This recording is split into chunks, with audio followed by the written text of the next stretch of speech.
2023년 10월 29일 연중 제30주일 제1독서 탈출기 22장 20절에서 26절의 말씀입니다. 주님께서 이렇게 말씀하신다. 너희는 이방인을 억압하거나 학대해서는 안 된다. 너희도 이집트 땅에서 이방인이었다. 너희는 어떤 과부나 고아도 억눌러서는 안 된다. 너희가 그들을 억눌러 그들이 나에게 부르짖으면 나는 그 부르짖음을 들어줄 것이다. 그러면 나는 분노를 터뜨려 칼로 너희를 죽이겠다. 그러면 너희 아내들은 과부가 되고 너희 아들들은 고아가 될 것이다. 너희가 나의 백성에게 너희 곁에 사는 가난한 이에게 돈을 구워주었으면 그에게 채권자처럼 행세해서도 안 되고 이자를 물려서도 안 된다. 너희가 이웃의 겉옷을 담보로 잡았으면 해가 지기 전에 돌려주어야 한다. 그가 덮을 것이라고는 그것뿐이고 몸을 가릴 것이라고는 그 겉옷뿐인데 무엇을 덮고 자겠느냐. 그가 나에게 부르짖으면 나는 들어줄 것이다. 나는 자비하다. 주님의 말씀입니다. 제2독서 사도 바오로의 테살로니가 일서 1장 5절에서 10절의 말씀입니다. 형제 여러분, 우리가 여러분을 위하여 여러분 가운데에서 어떻게 처신하였는지 여러분은 알고 있습니다.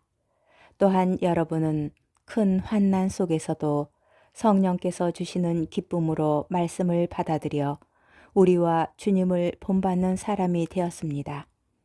그리하여 여러분은 마케도니아와 아카이아의 모든 신자에게 본보기가 되었습니다.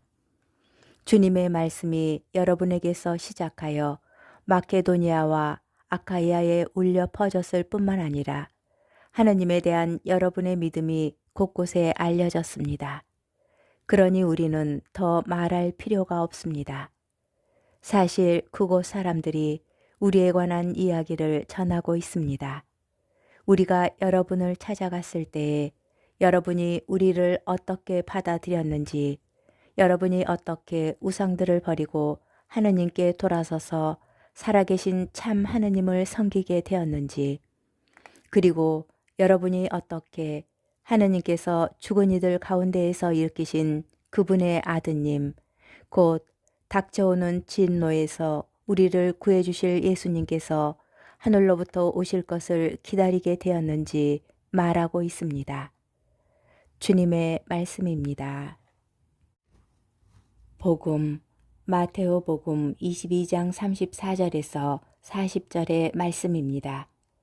그때 예수님께서 사두가이들의 말문을 막아버리셨다는 소식을 듣고 바리사이들이 한데 모였다. 그들 가운데 율법 교사 한 사람이 예수님을 시험하려고 물었다. 스승님, 율법에서 가장 큰 계명은 무엇입니까? 예수님께서 그에게 말씀하셨다. 내 마음을 다하고 내 목숨을 다하고 내 정신을 다하여 주 너의 하느님을 사랑해야 한다. 이것이 가장 크고 첫째가는 계명이다. 둘째도 이와 같다. 내 이웃을 너 자신처럼 사랑해야 한다는 것이다. 온 율법과 예언서의 정신이 이 두 계명에 달려 있다. 주님의 말씀입니다. 오늘의 묵상. 마테오 복음에서 예수님의 예루살렘 입성 뒤에도 예수님을 반대하는 자들의 공격은 계속됩니다. 수석 사제들과 백성의 원로들, 바리사이들, 사두가이들에 이어서 율법 교사 한 사람이 예수님을 시험하고자 질문을 던집니다. 스승님, 율법에서 가장 큰 계명은 무엇입니까? 그 율법 교사는 율법에서 어떤 계명이 더 중요하고 본질적인 것인지 구분하고자 하였으며 이는 모든 율법 조항이 도출되는 하나의 원리를 찾고자 하였던 랍비들의 관심을 반영하고 있습니다. 예수님께서는 율법 조문을 인용하시면서 응답하십니다. 첫 번째 인용된 조문은 쇠마 너희는 들어라 는 뜻에 해당하는 신명기 6장 5절입니다. 이 구절은 모든 율법의 근원이자 믿음의 대상인 하느님의 유일성에 대한 신앙 고백을 포함합니다. 히브리인들은 이 조문을 아침과 저녁 곧 하루에 2번 암송하면서 선택된 민족으로서 지녀야 할 정체성을 확인하였습니다. 이 계명은 하느님께서는 한 분이시므로 하느님을 헌신적으로 사랑하여야 한다고 가르치십니다.